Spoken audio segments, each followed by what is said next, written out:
You are now listening to FNB Radio.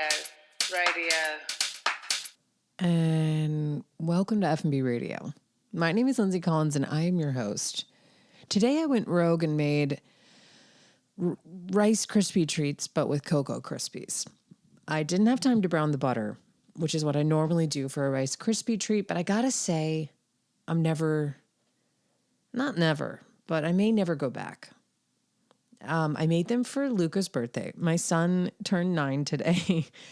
And I realized I get a lot emotional on my kids' birthdays because it's just wild to see them like changing and growing so rapidly, and that's nice. But it's also like I feel so aware of how fast time is just slipping away. And it's always represented around their birthdays because there's these shocking numbers next to their ages where it's like age 9 and you're like, what? I had you 9 years ago? Wild times. But anyway, I've been a little bit emotional all day and almost didn't do the show because I was like, and let me just start with today. It's his birthday. We had planned to get him chickens because he loves dinosaurs, and dinosaurs are apparently, very closely related to birds. Jeremy was super concerned about the egg shortage, as I told you guys in a very recent episode. So it just kind of lined up. I was like, Luca wants a dinosaur. Jeremy's afraid of the price of eggs. We'll get chickens. And that was just like kind of my thought process. Plus, he wanted a cat as a present, and I love cats. I actually love all animals, and we're going to get to that in a second. But I can't do a litter box in my home. Not that I can't do it in other people's homes. I can deal if it's in your home and you manage it. It's not like I'm like, ew, you're disgusting. I just mean me personally, I can't add that to my list of like things to maintain. So I don't have an indoor cat, but I do love cats. Like I love cats. So I was really, really close to getting him a kitten and just being like, whatever, I'll make it work. I'll find a like spot. But that's the thing with the litter box. It's like, do you put it by the trash can? That's by your food in the kitchen. So that's a no. Do you put it in your own bathroom? Then you have to smell cat shit while you're taking a shit. Like that's too much. That's just too many shits in one place. Or do you put it in like a surprise closet where people think it's like storage and then it's really just a closet, a very precious closet space dedicated to cat shit? Or do you put it by your laundry room, which is where things are supposed to be clean? Like there's just no place in the house where a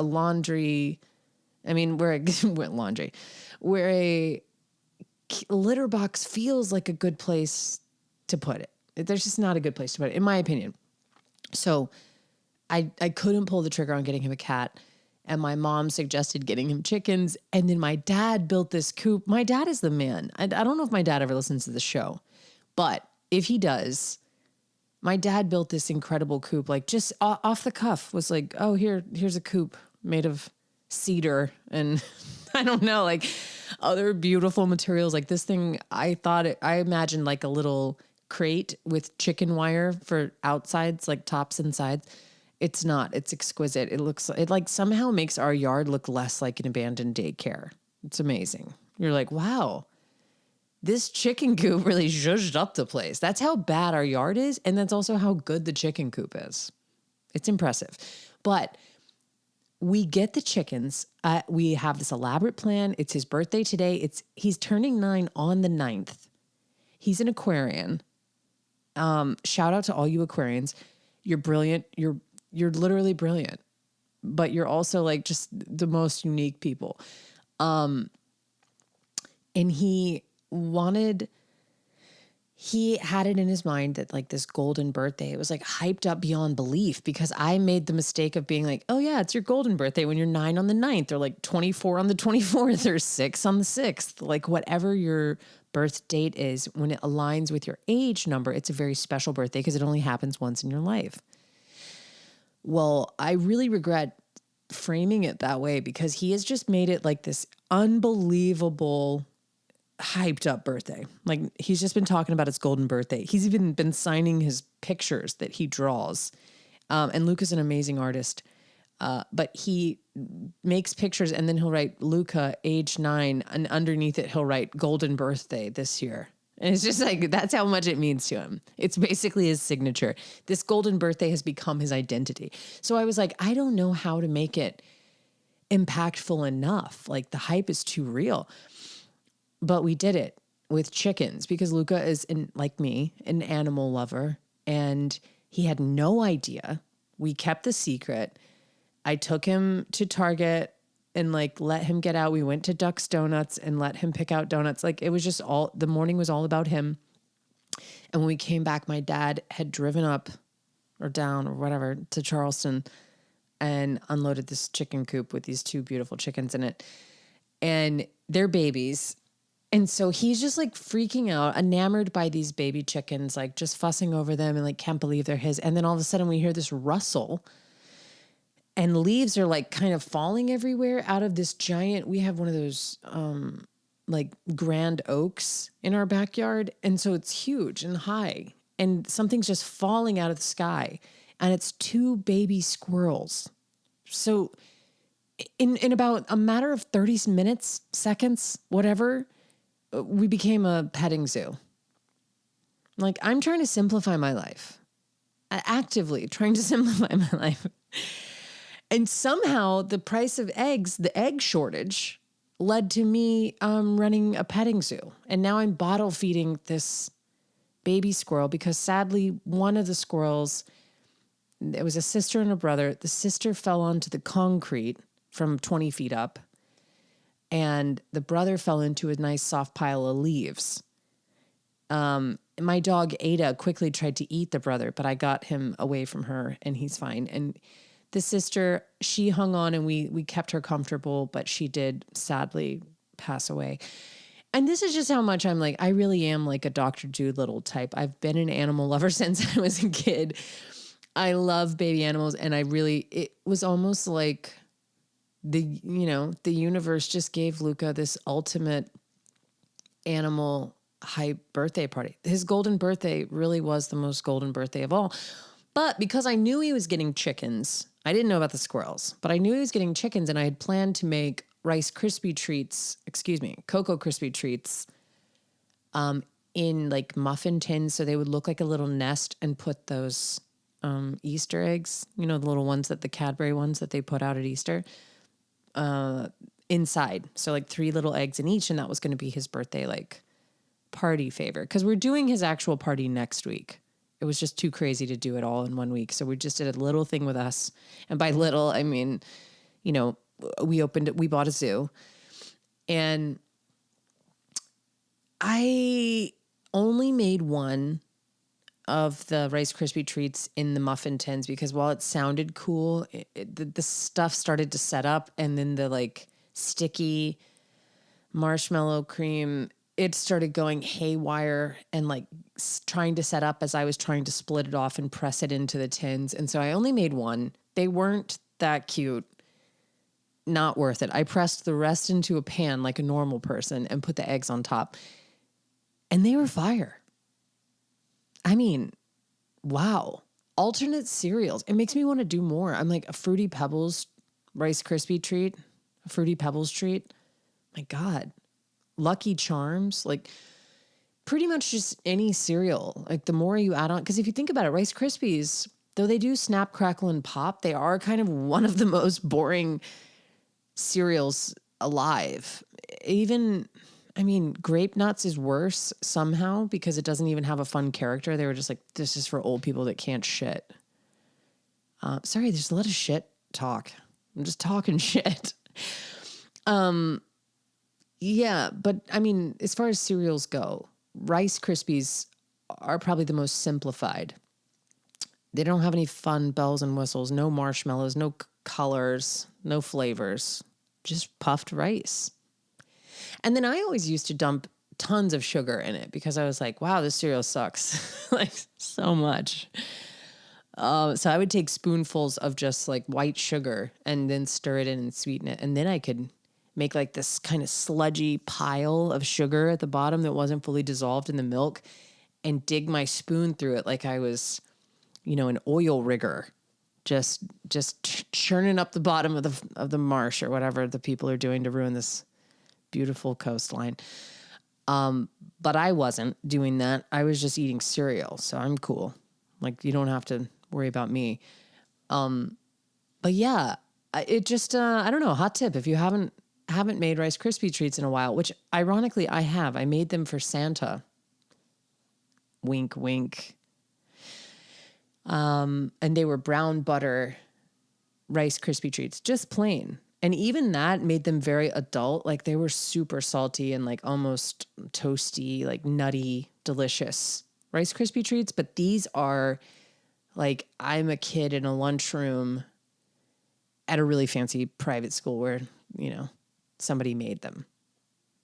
I'm like a shitty little kid in a rich kid in a private school lunchroom eating a homemade Cocoa Krispie treat. That's what I felt like, even though I've never been any of those things. That's what I imagine it feels like. So yeah, get yourself a box of Cocoa Krispies and some marshmallows and 3 tablespoons of butter, and you too can make a Rice Krispie treat that will call you back for more. But thank you so much for listening. The show isn't over. I just haven't even said thank you for listening. Welcome back. I want to say and get some like order of business out of the way right at the top. The first one is a huge thank you to my guest last week, Jeremy Croft.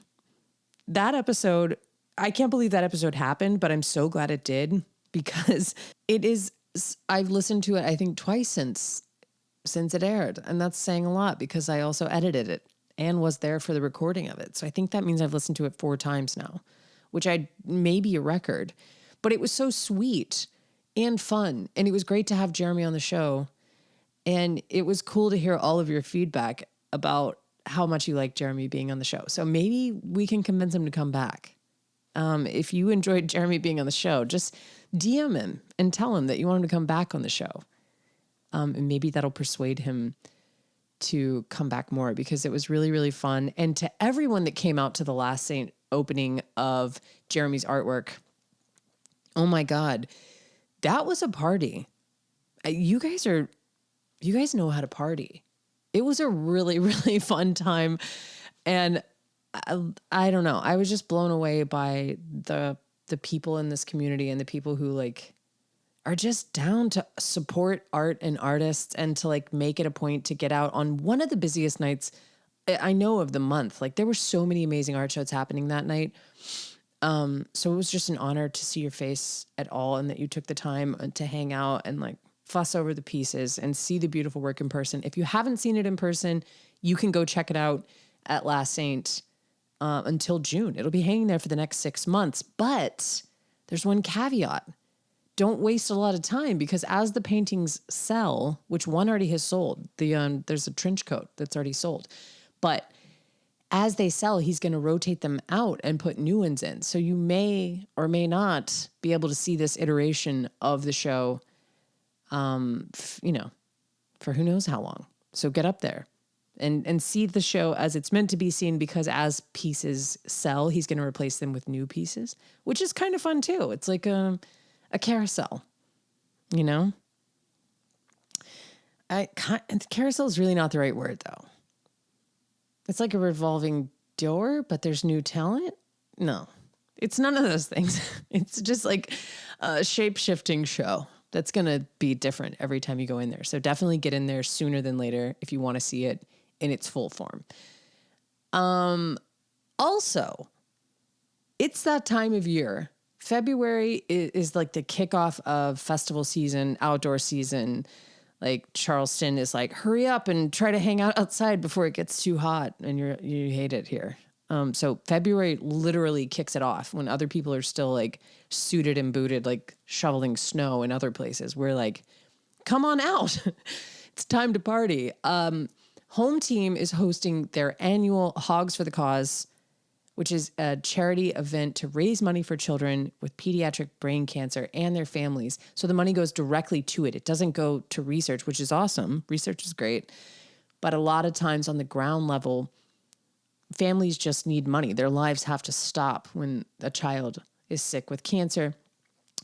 And it can be really devastating on every single level. It's devastating enough to have a sick child. I can't even imagine the pain and stress of that, but having to worry about your job or how you're going to pay your bills, like that is a real thing for these people. And, you know, in the light of everything happening with the earthquakes in Syria and Turkey, it's just always such a reminder of like, you can't fix everything in every place, but if you are in this community and you want to do something good, like it starts in your own backyard. Like we have to take care of each other. Yes. And like, please find a donation spot that is reputable. And if you can, give to the families in Turkey and Syria who, my God, it's almost hard to even talk about what's happening over there. But right here in our own backyard, we have a real opportunity to, just take care of some families who need it. And it's a fun time doing it.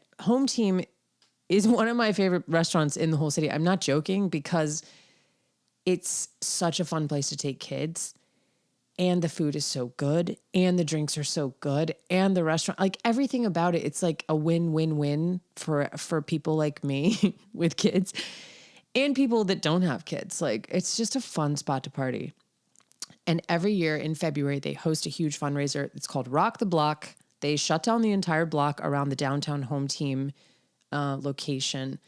And there's live music, and there's giveaways, and there's all these different chefs from amazing restaurants all over the city pop up and have little tents, and you can buy food from them for purchase. And all of the proceeds go to Hogs for the Cause. So it's going directly to families who need it.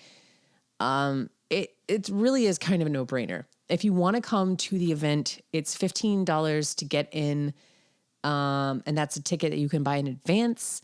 And I'm going to put a link in my bio here as well as in Instagram. So you can like click through and get yours.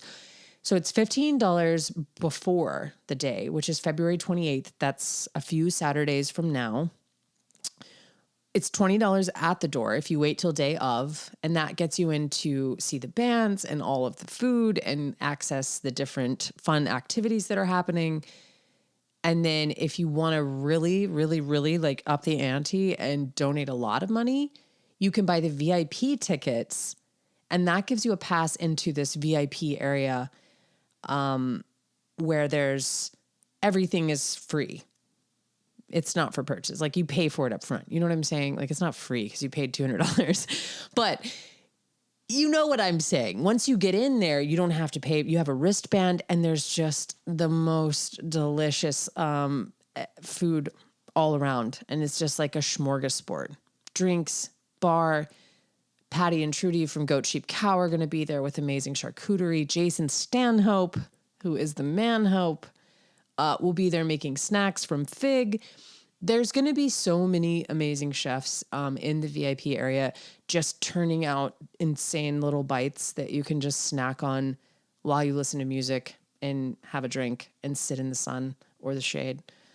It is well worth it. I'm telling you, if you've been out lately, you know that you can easily drop $200 in a night for not that much food or drinks or fun. And this is a guaranteed good time. And once you're in, it's just like the most relaxing experience. They have it so dialed in. We go every year. I will be up in the VIP area because I'm emceeing. I'll be on stage intermittently, like interviewing. Tell me about your band, please. No, I'm not going to be interviewing them. I'm going to be introing the bands. I'm going to be doing some of the raffles and giveaways. So you'll see me up there like screaming into a microphone in front of throngs of people who are there to just help out and party for a good cause. Get your tickets and come hang out in the VIP area. Who doesn't want to be a VIP?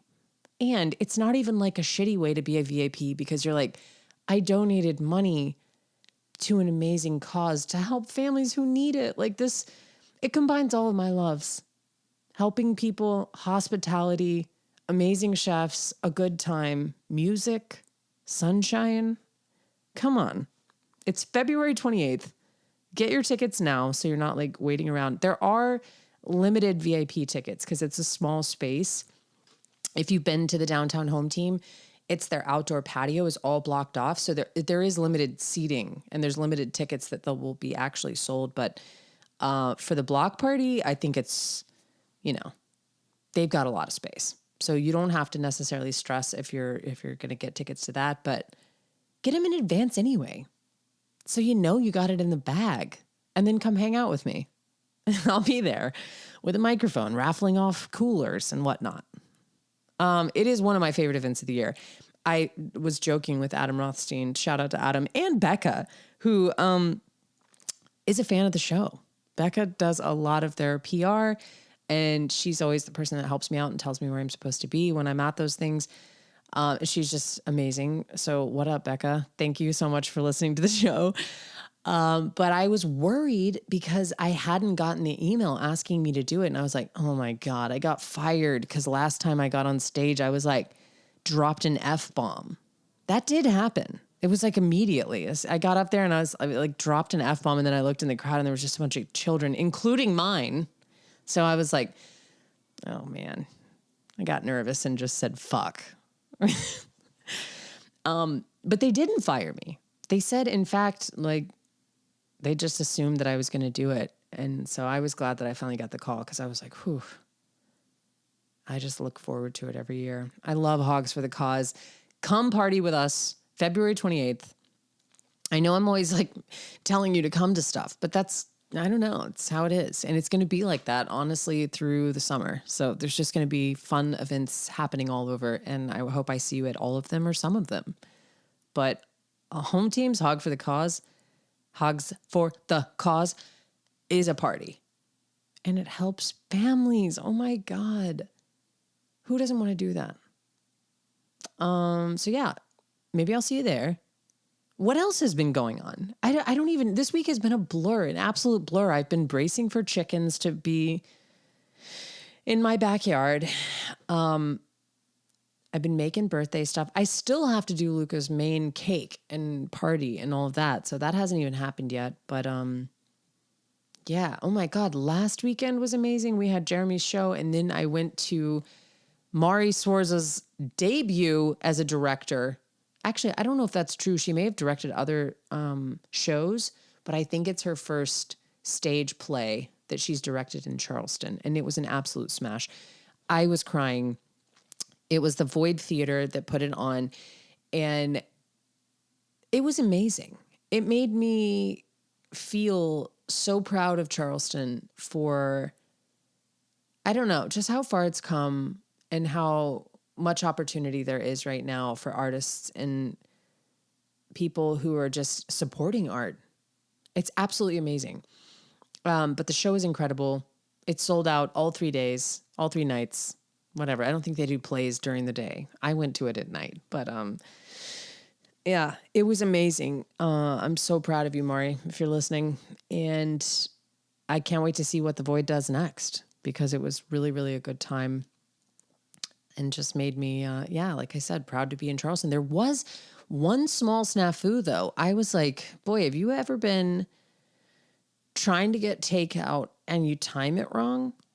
Like, this happened to me. I was at Maari's play, and like, we're having a great time. And Jeremy starts texting me and being like, hey, can you pick up Old Lee's? And I was like, yeah, absolutely. Like, the play will be done by 9. They don't close until 10. All you got to do is call it in. But I got hung up, like things ran a little bit long. And then I was like freaking out that I wasn't going to get my train. Like, I didn't know what was going to happen. This had never happened to me before, where I like called the food in, but wasn't able to pick it up until after the restaurant had closed. So on so many levels, I was panicking because it was the end of a very busy weekend. I was starving. So like, these noodles meant more to me than they normally do, which is a lot. They always mean a lot, but they meant even more because I was like, I haven't eaten.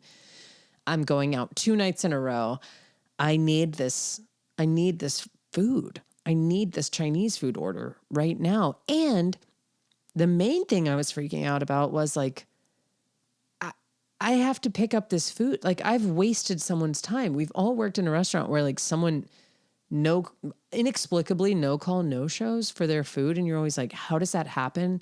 I've only ever been on the how does that happen side of it. So I've never had that feeling of panic where I was just like sweating, like, oh my God, okay, all right, this is the last scene. Okay, all right, can I still get there? Like trying to manage my feelings and adoration for the play and what was happening. And Maari and wanting to talk to her after the show. And then I just bailed. I just got in my car. And Maari knows this, but I just got in my car as soon as the show was over. I did not leave. I would never have left the show before it was done. But as soon as they took their bow, I like casually slipped down the stairs, was in my car, flying down the highway, trying to get to Old Lee's before they closed.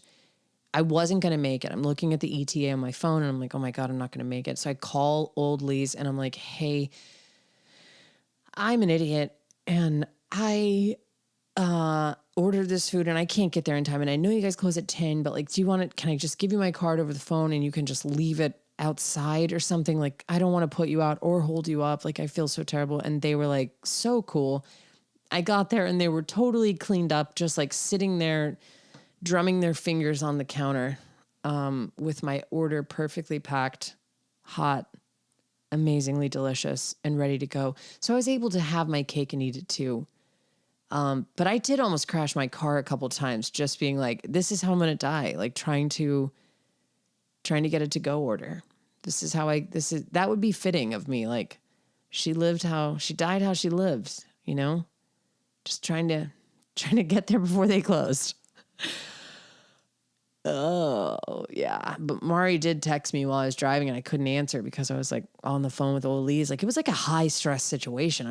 Jeremy was like, did you get it? Like there was just so many things. I was like, I feel like I'm in Mission Impossible 2 right now or something. Like I feel like I'm more important than I am because I was just like, everything is riding on this and I have to make it work. And I did, except Maari texted me and was like, did you bounce out? And I was like, yeah, I had to pick up this to-go order. But Maari, if you're listening, I want you to know that I saw every second of the show. I didn't leave. So I'm not going to say who, but some people next to me at intermission were like, well, you could just sneak out in the last scene. They did say that. I don't want to out them. You know who you are. But they did suggest that I leave early. And I was like, are you fucking crazy? I'm not going to leave early. I would never do that. But I will leave without saying good job. That's the kind of hardcore bitch that I am when I'm hungry. And I think we all can, relate. But I just want to give a huge plug to Old Lee's because just so you know, I did tip them in inordinate amount. Like I think my food order was $38 total and I tipped them $30. I was just like, I am so fucking sorry that I made you stay here even 10 minutes past when you were supposed to leave. And here's extra money. So if you've ever done that, man, I've never had that happen to me before, but I don't think I've been that stressed out in a long time. And I don't know what that says about my life, but maybe it means that my life's too easy. It's kind of what it feels like. Like, that's not a real problem to have. But I just, it was a problem. It was real to me. And you're real to me. You guys are the best. Thank you for listening to this show week after week. Thank you to everyone who came out to Last Saint. Thank you to everyone who messages me and tells me anything at all. Thank you to anyone who's ever written a review for the show. There's been some new ones lately. Angie, thanks, Angie. Angie is the best. When Angie reviewed the show, I was like, wow, a legend in our midst reviewing the show. Angie is the co-owner of Stims and Skins, and she left the last one. I try to get to all of them and just like shout you out because I truly do cry. So if you're listening to this show and you haven't reviewed it yet, do it. Go hit that review button. Leave me 5 stars. It helps people find the show. It helps me get to the to-go orders on time. It just helps everything. And get your tickets for Hogs For The Cause. And I'll see you next week. Bye. Bye, bye, bye. Love you. Bye. Je laisserai un mot sur le frigo. On déciderait de se faire la malle. famille, les amis.